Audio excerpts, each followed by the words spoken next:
Hey guys, what is up? It is me, Pagey here, once again with another video on Arrow Season 5, and this is going to be my review for episode 21, otherwise entitled, Honor Thy Fathers. So obviously before we go ahead, there will be spoilers within this review, and there's a decent amount of spoilers, so be sure to have watched the episode before you continue on with the rest of this video. Now obviously last episode was a very bottle episode, I guess you could call it, where it was very contained within the Arrow bunker, but right at the end we saw Adrian Chase or Prometheus return and actually, encounter William, aka Oliver's son. Now they really didn't show whether Prometheus captured him, so that still hasn't been revealed. It doesn't get revealed this episode either, but we're left to assume that William is most likely under the capture of Prometheus, or someone working with him.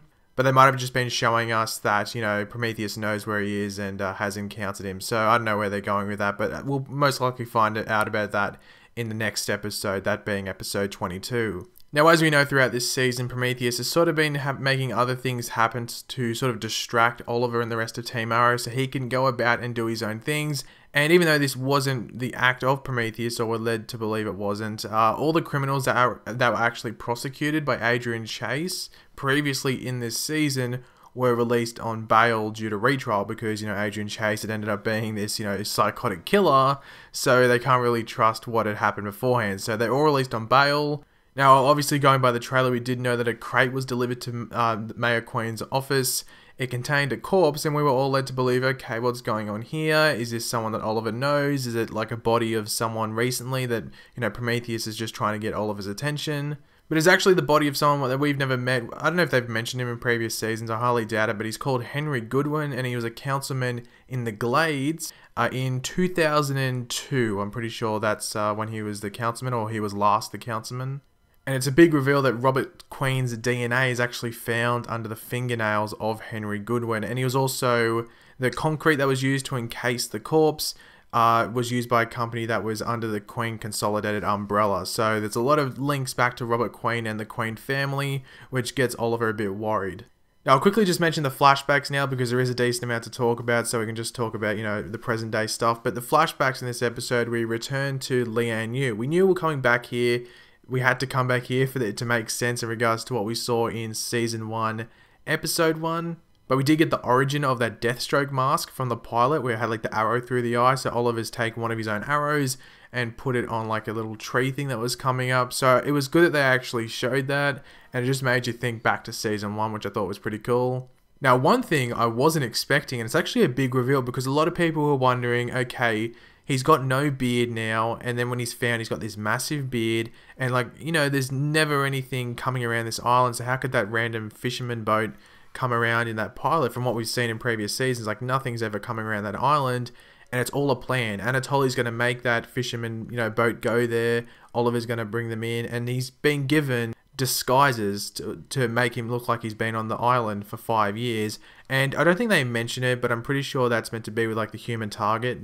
Anatoly mentions, oh, this guy's a chameleon. I'm pretty sure that's the human target without actually mentioning his name. So at least they explain how Oliver's going to get this massive bushy caveman beard and all the long hair and all of that in the next couple of episodes. But unfortunately, Oliver's got a bit of an issue, a bit of a thorn in his side.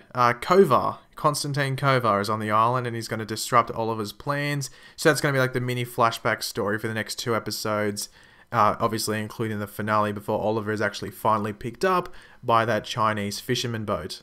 Now, as I mentioned before, all those criminals were released on bail due to retrial. One of them is going to be Derek Sampson, who's the one we deal with. He was just sort of a side character. Didn't mind his inclusion because I thought it made sense. If they're going to talk about all these criminals being re-released, you got to at least focus on one of them. So they had Derek Sampson back, played by Cody Rhodes, who we had seen earlier this season, and he was created by Wild Dog after he pushed him into the Stardust formula. Now, a scene I really enjoyed in this episode was actually the concrete trap scene when Ollie and Diggle go to the building that, I think it was the building that used to be in charge of the concrete and stuff like that. But they go there and they make a witness reference once it's done by Curtis and Felicity. Now, I laughed at this because I remember when I was in year 11 or 10 English, we had to watch the movie Witness and do so many essays and so many just assignments on that movie Witness. So I'd watched it that many times. So when Curtis and Felicity brought up about the corn tower thing, the cornmeal, I was like, okay, I get that reference because I had to watch that movie so many times. I don't know if anyone else did in high school, but if you had to watch that movie Witness and do heaps of assignments on it, let me know in the comments. Now, the title Honor Thy Fathers really related to this episode. Obviously, as I've mentioned before, Robert Queen being involved. He's the father of Oliver Queen. And then we had Justin Claiborne being involved as well, who was obviously the father of Adrian Chase, or Prometheus. And they bring in Justin Claiborne when his lawyer gives footage to both Oliver and Thea. Now, Thea watches it, and, you know, Oliver doesn't want to watch it because he's like, I know it's part of Adrian Chase's plan because Adrian had given the lawyer this footage. But Thea watches it, and it's Robert Queen's involvement in the death of Henry Goodwin. You couldn't call it murder. It's not murder, because I think people get confused with like murder and manslaughter and stuff like that. It's just that Robert Queen ran away, and he's guilty of like being involved with the death. I wouldn't say Robert Queen necessarily murdered Henry Goodwin, but he was definitely involved, and you know could be seen as manslaughter. But this episode really was about Oliver coming to face the facts about his father, like stuff he was trying to deny. Like he'd come clear with a lot of things relating to his father, and face the truth. But there was still some like grey areas with his father, which I think in this episode he did face. It was good to see Oliver back in the Green Arrow suit. We did see it in like the sizzle reel. We weren't necessarily sure when he was going to be back in it, but then when this trailer came out for this episode, we saw it like quickly towards the end. So at least he's back in the suit now, so we're not stuck with that really crappy black mask and the leather jacket. Thank God the suit's back. Now, I actually did enjoy the Prometheus vs Green Arrow fight in the stairwell. I thought it was pretty well done. But the biggest thing about that like encounter with those two was Prometheus's big secret coming out. Like Prometheus didn't know it, but it's like the glass breaker, if you want to call it that, in Prometheus's plan and what he's doing. And it's that Justin Claiborne was meeting with his lawyer and stuff like that because he was actually going to disown Adrian. He knew he was an insane kid. He was going to disown him due to his insanity, and due to that, Adrian just basically gives up. He just surrenders. And I was like, I thought he was like going to kneel down and like stab himself. I was like, okay, what's going on here? But he just like gives up. So Oliver's able to capture him, and now Prometheus, or Adrian Chase, is now locked in Argus. So this is actually really interesting. This opens up a lot of doors. We've only got 2 episodes now after this, so a lot is going to happen in those 2 episodes. And yeah, I think this is still a part of Prometheus's plan though, especially seeing how we see him smile at the end.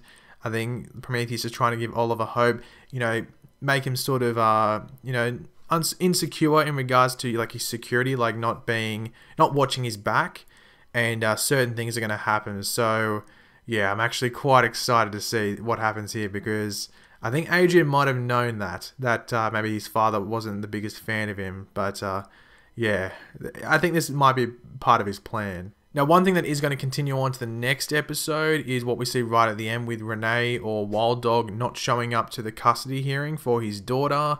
And I understand why he didn't go, because he explained it. Like, it was just a regular hearing saying, yay, I'm going to sign some documents and now I've got a kid. It's not that. He has to like relive the incident that led up to his daughter being taken away from him, which would have been mentioning his wife's murder and her, his daughter's mother's murder and death. It just would have been shocking to go through again. So I understand why he didn't go to it. And the episode sort of finished off with an emotional moment with Thea watching the video message from Robert Queen, which we've known about for a while.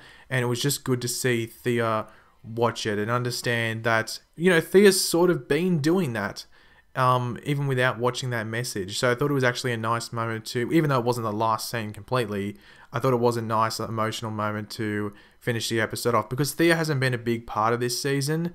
But if you think about it, this season's really been about the legacy of the show and everything coming to a wrap. So Thea not being involved would have been weird. So having her involved in that moment where it was something from the past being brought to the present, I thought was a really nice moment. Overall, I thought this episode was pretty damn good. As I said, it fit the episode title perfectly. Honor Thy Fathers. Both fathers of the villain and the hero of this season were very heavily involved with Robert Queen and Justin Claiborne. And it really does set up what we're going to see in the last 2 episodes, which really should be action-packed. And it is important to remember, Next episode we have Black Siren coming back into the fold as well, so that's going to be a lot of setup. And then, you know, most likely next episode is going to end with them, you know, hinting or actually going to Lian, where we know the finale is, for the most part, going to take place. So I'm really looking forward to that. But thanks for watching, guys. If you did enjoy the video, be sure to leave a like on it. Let me know in the comments section down below, what did you think of this episode? Did you like it? What was your favourite part? And of course, if you are new to the channel, make sure to subscribe. I'll catch you later, guys. Goodbye.